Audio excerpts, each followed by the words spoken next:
والإنسان لا يزال من الناحية البيولوجية مخلوق للجوع ليس للشبع. الإنسان مخلوق للجوع ليس نعم، للشبع. لتحمل الجوع والاستفادة من الجوع أكثر مما يستفيد من الشبع 100%. لا أبيك تشرحها لي، هذه ما فهمتها. أشرحها لك. مثلا حاجة الإنسان من البروتين البالغ اللي وزنه 70 كيلو، البروتين الموجود في اللبن والبيض واللحم والسمك يوميا من الصباح إلى الليل لا تتعدى جرام إلى جرامين لكل كيلو جرام، يعني بالكثير 150 جرام بروتين. لكن الإنسان ممكن يأكل الآن نصف كيلو أو ربع كيلو لحم في وجبة واحدة.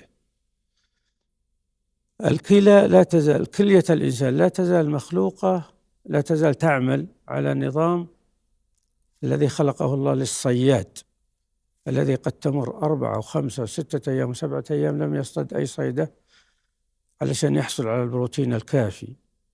ولذلك الإغراق الغذائي بالمواد البروتينية في العصر الحديث من أهم الأسباب للفشل الكلوي. النقرس مثلا هو ملح يترسب في الكلى وفي المفاصل، مصدره الرئيسي هي المواد الغنية بالبروتين اللي هي البقول واللحوم، وهكذا. فالإنسان إلى الآن يستفيد صحيا من الجوع أكثر مما يستفيد من الشبع. جرثومة المعدة تعتبر مرض خطير؟ لا، هذه شوف، جرثومة المعدة يبالغ فيها كثيرا في المجالس، في الطب الشعبي تبناها الطب الشعبي، وهي حتى كلمة جرثومة معدة لم تكن معروفة قبل 20 سنة، وفي العيادات الطبية. لكن في قواعد معينة للتعامل مع جرثومة المعدة علاجيا، وهي القاعدة الأولى أنه جرثومة المعدة كعابر سبيل أصبحت الآن موجودة في بطن كل سعودي. كل سعودي 90% على الأقل 90% في المشروبات، في الورقيات، في المأكولات من المطاعم والبوفيهات لا يخلو منها طعام.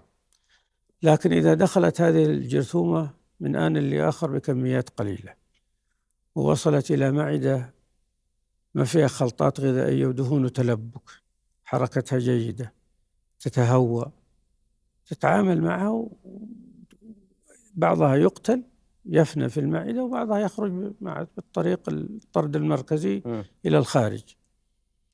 إذا دخلت جرثومة المعدة تتابعا في عدة مرات في الأسبوع وبكميات كبيرة، لأن الإنسان يأكل غلط في غلط، ووصلت إلى معدة تضررت من البهارات ومن النعناع ومن التدخين ومن القهوة، تجد لها بقع حمراء ملتهبة أو خدوش فتسكن وتتكاثر على جدار المعدة. نعم. ولذلك القاعدة الثالثة أن جرثومة المعدة يجب أنها لا تعالج بناء على وجودها في التحليل، أجل، إنما تعالج بعد ثبوت أضرارها في المعدة بالمنظار أو بالأشعة. إذا أثبتت الأشعة والمنظار أن المعدة من الداخل نقية سليمة، حتى لو فيها جرثومة لا تعالج.